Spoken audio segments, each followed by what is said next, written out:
I remember. We're back. Speaking of angels, we would like to acknowledge someone that has been a real angel to the Divine Fellowship. We would not have a website without this delightful little angel. We wouldn't have beautiful brochures without this delightful little angel. This is someone who has served us on our board, and we are acknowledging her for her years and years of service. And she serves out of the kindness of her heart and because she loves us. And so let's have Melanie Sommerville.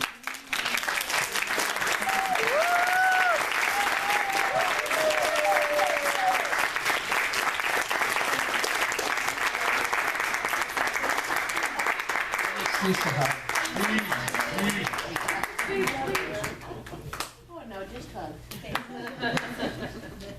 Yeah, microphone. Yes.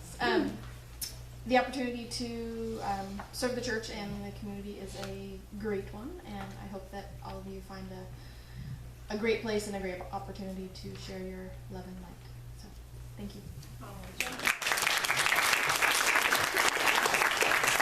That must be a bad spotlight. I almost fell off. Did you almost I almost fell off. off? Jan fell off last Sunday, so I did. I still have she bruises. just has permission to move it. It's that CC spot. It is that Yeah. CC spot. It moved. Our guest speaker this morning has completed her ordination and is going to take her vows with us today, for us in front of us today. And then she's going to share with us a message. So let's give a warm Divine Fellowship welcome to Tracy Seegrist.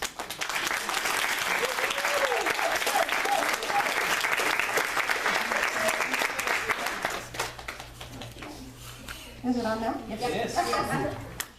All right. So I just need you to answer I do after each of the vows that I read. If I can read this, we're really hoping it works. Do you vow to serve your fellow man metaphysically to the best of your ability? I do. Do you vow to serve the interests of the International Metaphysical Ministry to the best of your ability? I do. Do you vow to abide by the final decisions of the Board of Directors of the International Metaphysical Ministry? I do. Do you vow to accept the responsibility of all financial obligations of your ministry to the parent body, the International Metaphysical Ministry? I do.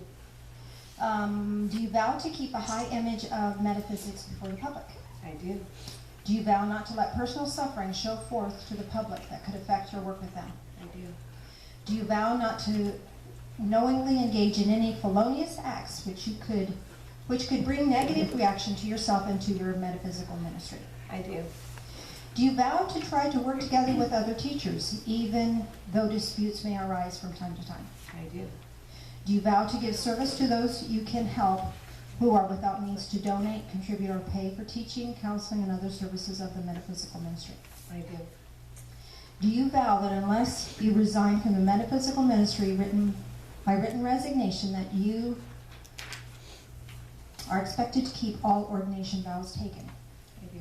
Do you vow above all that you accept ordination into the metaphysical ministry for the purpose of serving life and thus God? I do.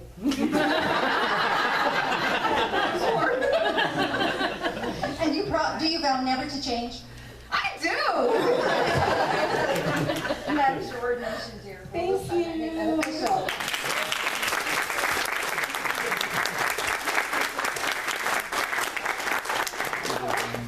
You're up, girl. Okay.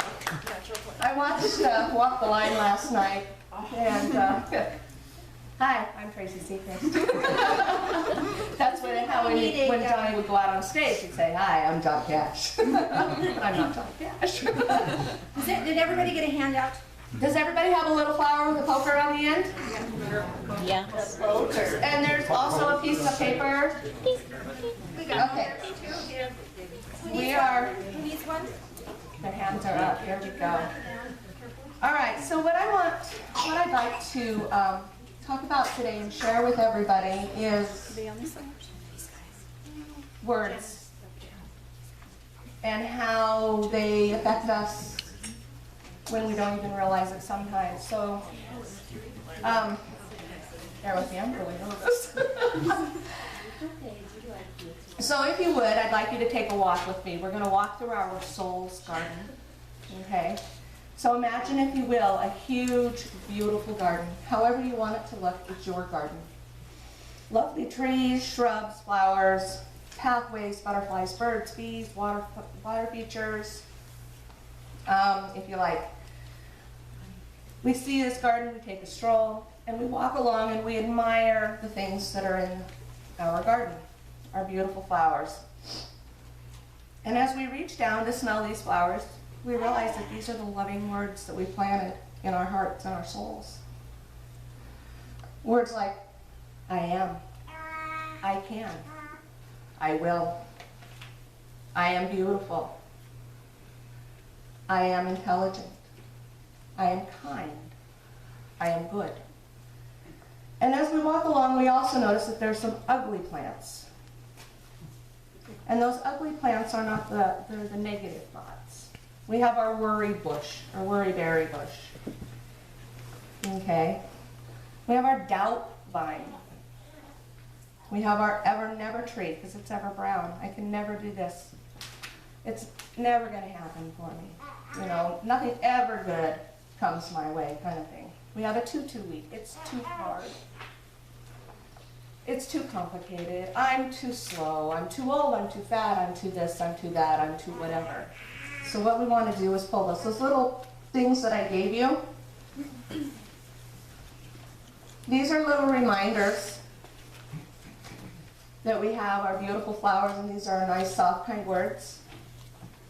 And then this little mean piece on the other end, this is our tackweed that pokes us every time that we say something really mean to ourselves or think mean thoughts for ourselves. Because our negative words are planted, and it's amazing the things that they'll do that we don't realize in it. So the little paper that I gave you also has a watering can. You'll see a cute little watering can, and our dreams are growing in our garden. Be careful what you water your dreams with. Water them with worry and fear, and you will produce weeds that choke the life from your dream. Water them with optimism and solutions, and you will cultivate success. Always be on the lookout for ways to turn a problem into an opportunity for success. Always be on the lookout for ways to nurture your dream. Announced I Laozi in the Tao Te Ching. And then also about words, I'm going to read out of the Bible here real quick. Maybe not totally read. I counted up in Genesis chapter 1. And it's chapter 1, verses 36, 9, 11, 14, 20, 24, and 26. And this is about the creation. Excuse me, so sorry. And 3 says, Then God said, let there be light. And there was. And I'm paraphrasing. And in verse 6, it says, And God said, let there be space between the waters to separate water from water, and so it was. Verse 9, And God said, let the waters beneath the sky be gathered into one place so dry ground may appear. And so it was. Verse 11, Then God said, let the land burst forth with every sort of grass and seed-bearing plant, and let there be trees that grow bearing seed-bearing fruit. The seeds will then produce the kind of plants and trees from which they came. And so it was.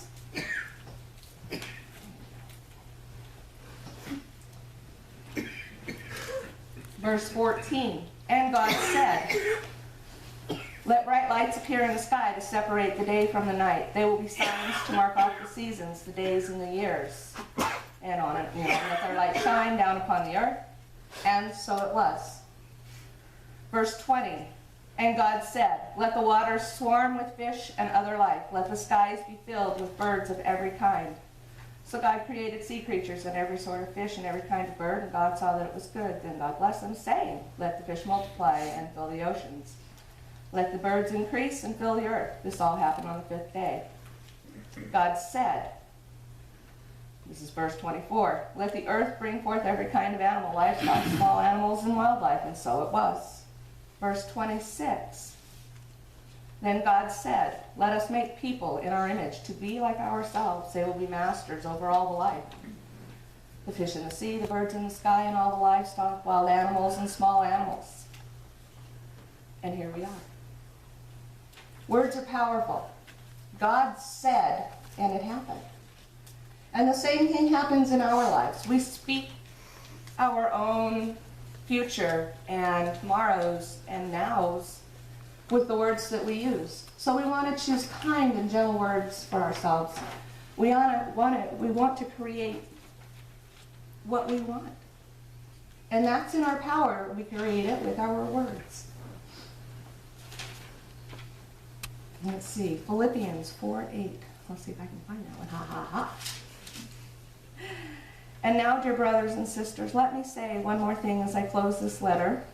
Fix your thoughts on what is true and honorable and right. Think about things that are pure and lovely and admirable. Think about things that are excellent and worthy of praise.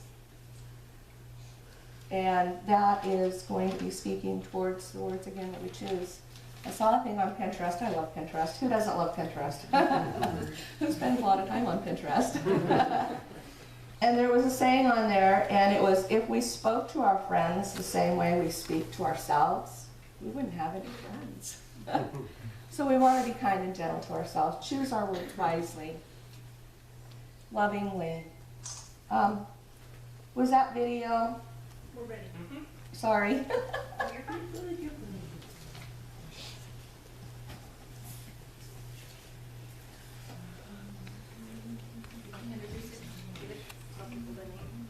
I don't know if there is a name. I didn't pay attention to that. But anyhow, sorry, I forgot the microphone was on. The video, it's about the power of words. And you may have seen this video before, but I think it bears seeing again, even if you have. It kind of moves me every time I see it. That is the name of it. Did it go? It's on.